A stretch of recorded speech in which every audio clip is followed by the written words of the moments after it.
tema inflación, sí, habló el presidente Javier Milei, no sé, Maru, si tenemos El corte. el cortecito, porque cuando salió el dato de inflación puso en sus redes sociales el dato es malo, me repugna, lo voy a ampliar en la AmCham, que es este evento empresario que ayer participamos con Pulso Financiero, estuvimos allí, habló Milei por la tarde y si quieren lo escuchamos. Odio a la inflación y como el dato no me gustó y me repugna, voy a hablar de inflación. Lo bueno de este dato es para, ¿saben qué? Para tomar conciencia que la inflación para adelante se va a derrumbar y la economía va a retomar el fuerte sendero de crecimiento que teníamos previo al ataque de la política.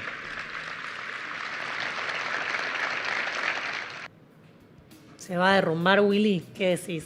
Yo creo que va a estar seguro en abril abajo del 3, tranquilo. De hecho, hoy Fernando Marul decía en el programa de Eduardo Feynman en Radio Mitre que iba a estar en 2,5 para él abril. O sea, seguro va a estar para mí debajo del dato de marzo. Sí. Seguro. Primero porque está en vigencia ya, como dijo Horacio Marín, el buffer en el precio de los combustibles. O sea, no va a haber aumento de combustibles en todo abril. Con este precio del petróleo no debería haber más aumentos. No, igual, él dijo que se mantienen. Sí, además. Además dijo que se mantienen por 45 días, así que chau. Sí, hasta mediados de mayo sería. Sí, mediados de mayo y después habrá que ver si lo renuevan o no, así que a combustibles no va a haber nada. Eso impacta también en muchas expectativas que había. Y después no tenés los casos estacionales de educación que fueron groseros. Claro. 12% creo que fue la suba en educación. De hecho, si podemos poner, Maru, el tuit que te pasé de Gonzalo Carrera, que es un economista de la consultora Equilibra, fue profe mío de econometría, Willy, así que lo respeto mucho al señor Carrera, digo señor y debe ser más chico que yo, pero desde Equilibra también siguen muy seriamente los datos con un escrapeo de precios y también están anticipando, Gonzalo, consultora Equilibra, decíamos, 2,5% para el mes de abril. Y él hace un ejercicio con qué pasaría si a la inflación, reiteramos, el dato fue malo, lo dijo el mismo presidente, lo estamos diciendo nosotros, 3,4% de marzo, pero Gonzalo hace un ejercicio de qué pasaría si le sacás shocks puntuales a la inflación. Por ejemplo, lo que pasó con la carne, por ejemplo, lo que pasó con educación en el mes de marzo, que siempre tenés estacionalidad, es el momento en marzo cuando aumentan los colegios, la inflación estaría en torno, en vez del 3,4%, si bajamos un poco en el gráfico, te dice inflación nivel general, es la línea roja, es la que ustedes tienen que mirar. Como ven, los primeros meses del año estaban 2,9%, si podemos irnos un poco más lejos, y después en 3,4%, ese es el último dato de marzo. Si podemos alejar un poco el gráfico, ahí, así puedo ver el último mes, el de marzo, pero la línea negra es lo que Gonzalo Carrera, economista, hace como un indicador que crea él que se llama inflación subyacente. Por supuesto no es el dato real, pero lo usa él, es profe de econometría, así que créanme que es muy serio realmente. Le saca los shocks y te dice, bueno, si le sacaras los shocks, la inflación estaría en torno al 2,5%. De todos modos, es un valor alto, Willy. Digo, si hacemos la famosa 2,5 a la 12, como para ver a cuánto se te va la inflación en un año, estás en un dato elevado, aún, aunque no sea 3,4, que es ese dato repugnante según mi ley, 2,5% es elevado. Yo le dije a Gonzalo, le deberías poner el índice Aracre, porque viste que le están haciendo a Tony Aracre, puso en su cuenta de Twitter. Tony Aracre, qué personaje. Antonio Aracre. Qué París generoso. Fue jefe no me voy a acordar. Fue jefe de asesores del presidente Alberto Fernández, hoy es economista, consultor, ex CEO de Syngenta. Tiene un programa en la TV pública que se llama Economistas, que hace poco entrevistó al presidente Javier Milei, y en su cuenta de Twitter puso la inflación núcleo sin carne. Y le decía, ¿qué es la inflación núcleo sin carne? Y como, bueno, si le sacás si a mí me sacás el embarazo, peso 7 kilos menos, Willy, claro. Pero bueno, son cosas que tenés. Pero le estaban haciendo bullying a Tony Aracre en redes por ese tuit. Bueno, te cuento que me llegaron un par de informes. Antes saludamos a todos los que se siguen incorporando de vuelta. Agradezco muchísimo todo cómo va creciendo la comunidad pulsística y la banda streamera. Así que de vuelta, gracias por seguirnos y por sumarse día a día. Nos pregunta Claudio, ¿Dónde está el Café Boy? ¿Se refiere, calculo, al natural de Medellín? ¿El Café Boy puso? Sí. Ah, el Café Boy, claro, es el natural de Medellín, que a veces... Santi Escobar. Santiago Escobar, lo extrañamos. Lo extrañamos, sí, sobre todo cuando los mercados arden, pero en definitiva, creo que mañana pasado va a estar aquí con nosotros justificando sus saberes mensuales. Claro, sí, ese es nuestro Café Boy. Igual a veces toma mate también, no es solo... medio raro, el Café Boy lo estamos medio... Café Boy... Sí, medio...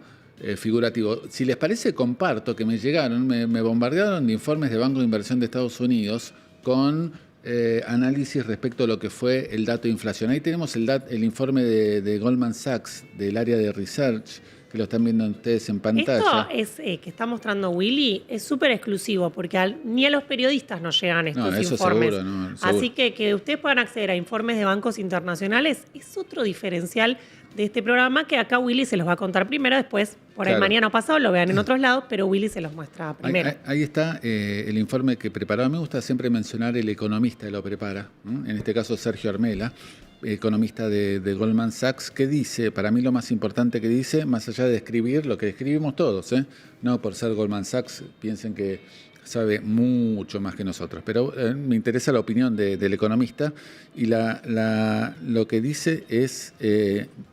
y a mí lo que más me interesa es lo que dice en el segundo párrafo, al final del segundo párrafo, que dice que ellos, después del dato de inflación elevado, que se conoció ayer, dicen que ver riesgos para sus proyecciones para fin de año de la inflación, ellos la tienen en 28%. Sí, para todo 2026. Para todo el 2026, 28%, y la ven con tendencia hacia arriba. Recordemos que el año pasado la inflación fue en el 2025 31, 32 aproximado, ¿no? Sí, ahora ya la interanual la tenés en 32%. Te voy a rastrear el dato de cómo cerró la inflación en el año 2025. Me hace matar de risa la banda streamera. Dicen que al natural de Medellín está guardado porque le fue mal en Polymarket. Creo que no.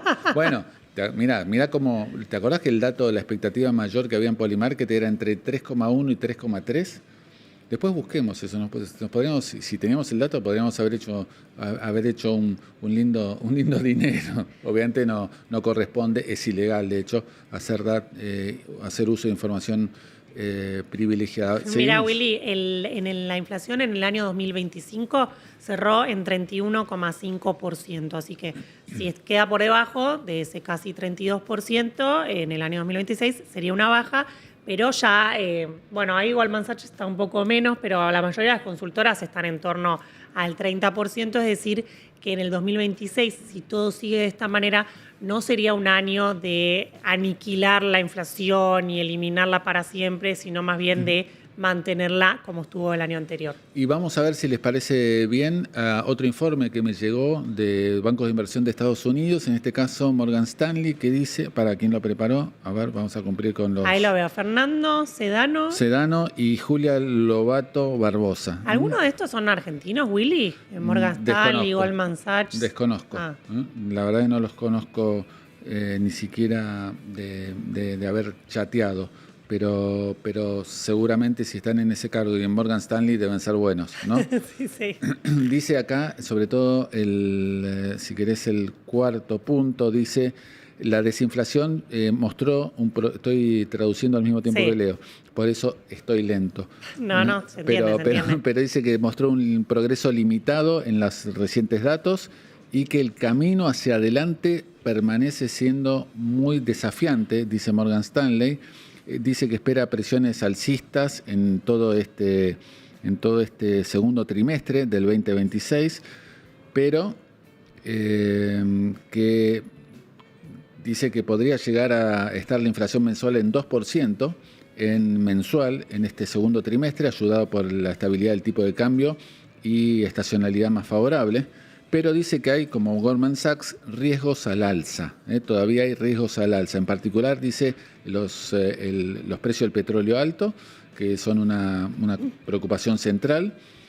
Y a medida que aumenten esos precios altos del petróleo, se trasladen al transporte y a los precios regulados, pesando en el índice de precios al consumidor y demorando el proceso desinflacionario. Palabra, entonces, de Morgan Stanley.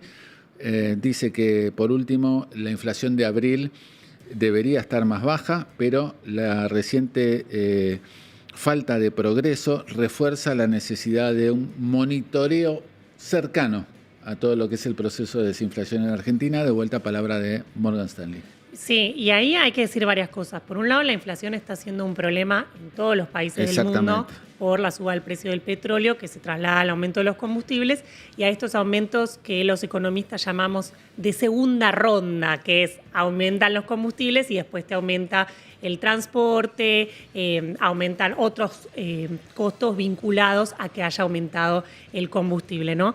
Pero así como decimos una cosa, decimos sí, la inflación subió en todo el mundo, también decimos no hay que echarle toda la culpa a la guerra, porque antes de que hubiera una guerra, en el mes de enero, en el mes de febrero, la inflación estaba en 2,9%, es decir, casi 3%, y no había ninguna guerra. Así que son las dos cosas. Hacia adelante, decía entonces Morgan Stanley, va a estar desafiante, y me preguntaba, Willy, ¿por qué podría llegar a estar desafiante la inflación?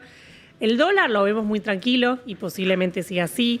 Pero uno imagina, y este es el último dato que te quería mostrar, que la plaquita, si podemos poner Maru, con respecto a lo que aparece de transporte en el informe del INDEC, lo que falta todavía es actualizar tarifas que estuvieron pisadas durante muchísimos años y que el gobierno, para bajar los subsidios económicos, está aumentando las tarifas. Fíjate, esto sale del informe del INDEC de inflación de ayer. Estos son datos para el Gran Buenos Aires, en principales aperturas, y vemos transporte, fíjense lo que subió transporte, 4,7%. Adentro de transporte, lo que más subió, por un lado, combustibles para vehículos, 7%, ahí tenemos la suba de la nafta. Transporte público, 8,6% que subió en el área metropolitana, producto de esto que decíamos, de la quita de los subsidios. Así que ese tema también va a estar presionando, que el gobierno quiere bajar los subsidios, eso implica aumento de las tarifas y por ende suba de la inflación. Y te cierro con esto, Willy. ¿Te acordás Horacio Alonso, tu amigo de A Rodar Post, que dijo, en marzo van a bajar los precios de los autos? Sí. Espero que no hayan hecho como yo, que cambié el auto en marzo, sino que espero que hayan esperado, porque mira, cayó el precio de los autos, adquisición de vehículos, menos 0,7% en el mes de marzo.